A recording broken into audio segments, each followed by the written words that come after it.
bottoms up. I can 99.9999999% assure you that this is tea I'm drinking. One, because here's the tea bag end of it. Two, I made that analogy because you can never be sure what the winter has in store for us, but you can have quite an idea based off logical assumptions, based off analytical evidence, such as the computer models or other factors. So that's my goal for this winter, is to give you those factors, and then we can all, well, I'm going to obviously, but we can all come to our conclusions as to what this winter will be like. So, the latest Weather Bell forecast came in, our East European weeklies from today, June 27th. We may have already looked at this morning, but again, still snow there. That's a lot of heat. But here's what I'm really concerned about is in the next 46 days, there's going to be a lot of precip here in the Midwest. I'm sorry, a lot of dry air in the Midwest.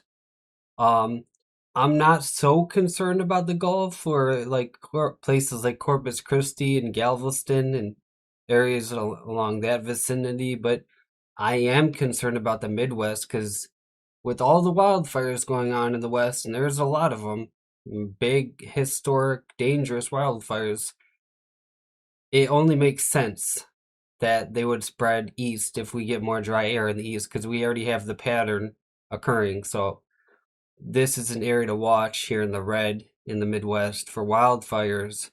Come now, which is June 27th, all the way until August 12th. You really want to watch that situation there. Okay, taking a look at our North Atlantic Oscillation. It's currently neutral, which means it's like a non-factor, non-negotiable. It can go either way. It can be very cold in the east or very warm.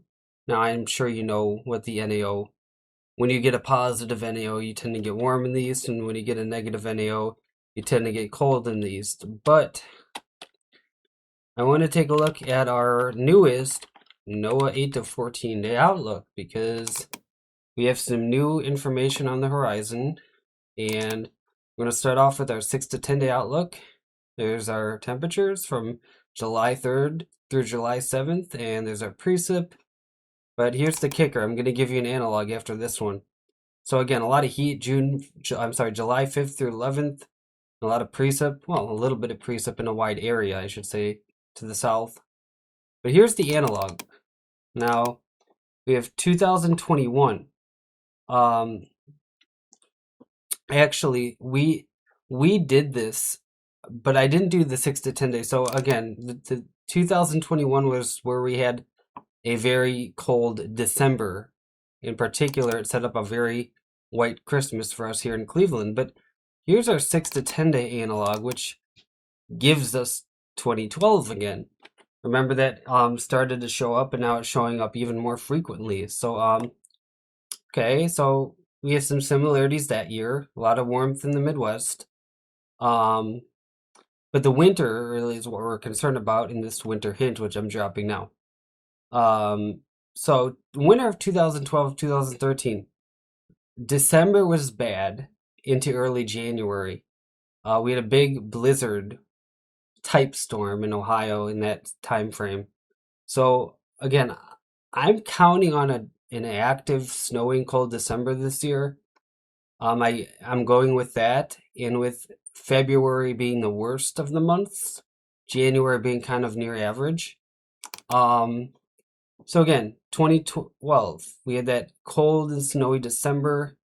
But then again, as we head into the winter of 2013, what happened was we kind of got stagnant and dry, and it might have been neutral to warm. I don't remember the temps exactly, but what happened was something incredible, which was in March, late February into March into April, we just had storms roll through across the United States from coast to coast. These coast to coast bowling ball trough systems roll through the middle section of the country. So That's a new hint, again, that I'm dropping, is that we could, and again, this is like the needle in a haystack stack type of thing, but I'm throwing it out there because it's within reason and logical.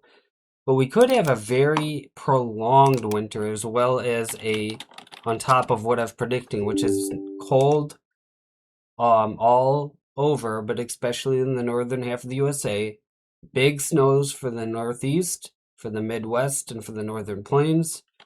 Active subtropical jet, and I think that we could see potentially a long-lasting winter, a winter lasting from February into March into April potentially. And that's always cool because I know a lot of people who love the weather, like me, and I'm sorry, love the winter also, like me, don't want winter to go away right away. They want it to stay. But of course, now this is me. I like December. That's my favorite month of the winter because it's here to stay. You know, you don't have to worry about any of that snow melting. So essentially, all in all, December I think is going to be a pretty brutal, bad month this winter, a cold and snowy one.